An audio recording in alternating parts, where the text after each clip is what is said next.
Shalom, selamat pagi jemaat yang dikasihi Tuhan. Jumpa lagi dalam Renungan Hidup dalam Iman.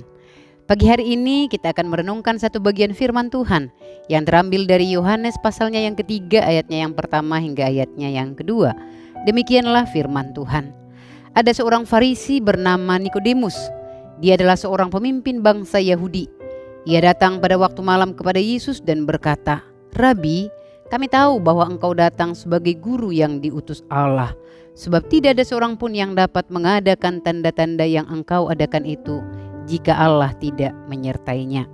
Tema perenungan hari ini adalah penggemar menjadi pengikut. Nah saudara, dalam sebuah buku yang berjudul Not a Fan karya Kyle Idleman, dia mengatakan bahwa orang-orang Kristen bisa terjebak untuk menjadi seorang penggemar Yesus dan bukan menjadi pengikutnya. Kita tahu saudara bahwa seorang penggemar hanya sampai di tahap mengagumi seseorang. Dan kekaguman itu seringkali hanya bertahan sesaat saja. Misalkan saya ambil contoh, saya penggemar Minions selama bertahun-tahun. Atlet badminton Kevin dan Marcus. Namun setelah performa mereka menurun, saya tanpa sadar mulai beralih melihat kepada atlet-atlet yang lain. Nah saudara, seorang penggemar juga tidak mau dan tidak bersedia ketika dituntut sebuah kesungguhan dan komitmen penuh. Itulah mental penggemar. Dan ternyata mental seperti ini juga banyak ditemukan di dalam gereja. Nah, Nikodemus yang kita bahas hari ini adalah seorang Farisi yang sangat terpandang. Dia seorang anggota mahkamah agama.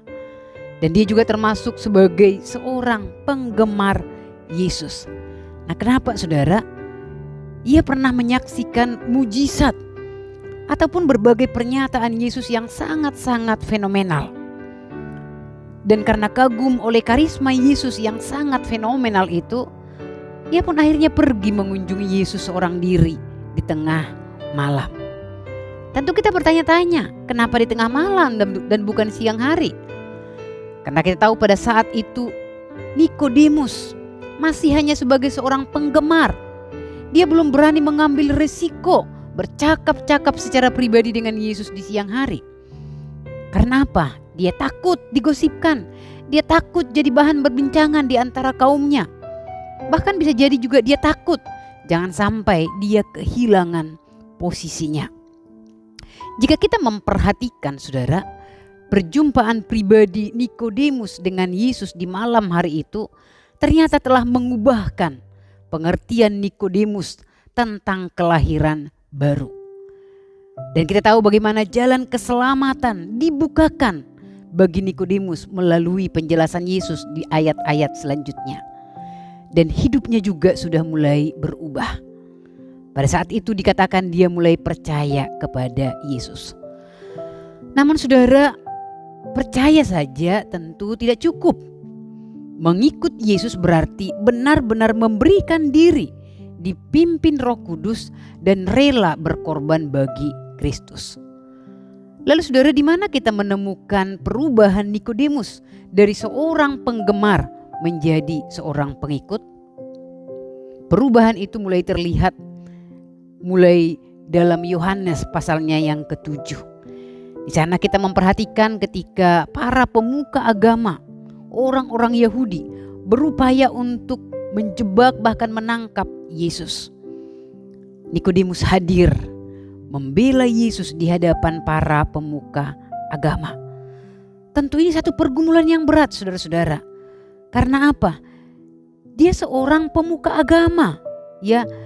Dia seorang yang sangat terpandang di hadapan mahkamah agama. Namun perjumpaan dengan Yesus telah membuat dia bukan hanya sekedar pengagum Yesus. Dan dia bergumul ketika dia harus membela Yesus di hadapan para pemuka agama. Dia membayar mahal karena membela kebenaran. Pastinya saudara, imannya telah mengusik sehingga Nikodemus berani berkata, apakah hukum Taurat menghukum seseorang sebelum ia didengar dan sebelum orang mengetahui apa yang telah dibuatnya? Kita bisa lihat itu di Yohanes 7 ayatnya yang ke-51. Saudara, Nikodemus berani mengambil resiko. Kalau sebelumnya dia tidak berani, dia bahkan berjumpa dengan Yesus hanya di malam hari. Namun di fase ini, setelah dia mengalami kelahiran baru, setelah dia mengerti dan percaya kepada Yesus, dia berani mengambil sebuah risiko. Di hadapan umum, di hadapan para pemuka agama, dia berani membela Tuhan Yesus. Lalu setelah peristiwa itu ada bagian yang dicatat Alkitab yang menunjukkan perubahan Nikodemus dari seorang penggemar menjadi pengikut yang sungguh-sungguh. Yaitu kapan? Yaitu pada saat malam Yesus disalibkan. Nikodemus kembali muncul di sana. Ia datang mengambil mayat Yesus dan mengapaninya dengan kain lenan.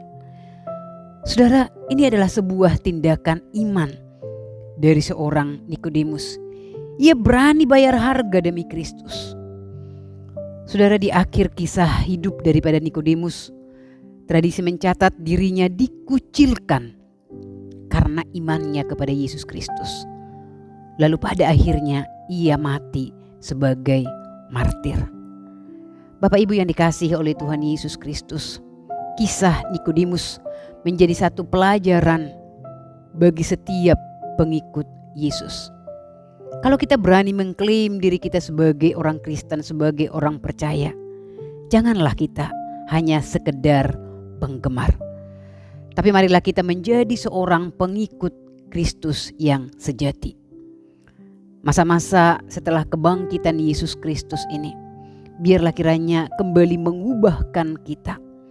Sehingga kita juga menjadi seperti Nikodemus masa kini, berani mengambil resiko, rela berkorban ketika dia menyebut dirinya menjadi seorang pengikut Kristus.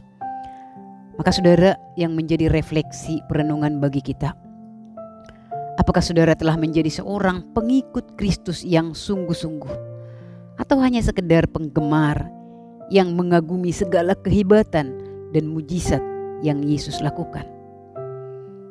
Dan langkah konkret apa yang telah kita lakukan untuk menunjukkan bahwa kita telah menjadi seorang pengikut Kristus yang sejati? Biarlah kiranya masa-masa setelah kebangkitan Kristus ini, kita boleh terus mengevaluasi diri kita.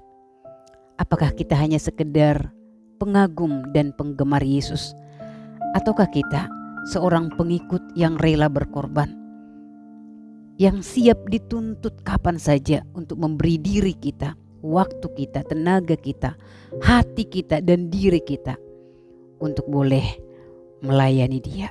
Mari kita berdoa. Tuhan, kami bersyukur Tuhan menyapa kami kembali lewat kebenaran firman Tuhan. Biarlah kiranya pengalaman Nikodemus yang mengalami satu pembaharuan dan juga perubahan dari seorang penggemar menjadi pengikut Kristus, itu pun boleh kami alami. Kami tidak ingin hanya seorang penggemar Yesus yang hanya mengagumi Yesus tak kala kami hidup baik-baik saja, tak kala kami hanya menikmati segala berkat-berkat Tuhan. Kami ingin menjadi seorang pengikut yang sungguh-sungguh mengikut Engkau, tak kala diperhadapkan dengan berbagai keadaan yang sulit sekalipun Tuhan, Engkau tetap mendapati kami menjadi seorang pengikut yang sejati. Terima kasih, kami bersyukur. Biarlah kiranya Tuhan memberkati kehidupan kami dari saat ini sampai Maranatha Kristus datang kembali. Amin. Tuhan Yesus memberkati kita sekalian.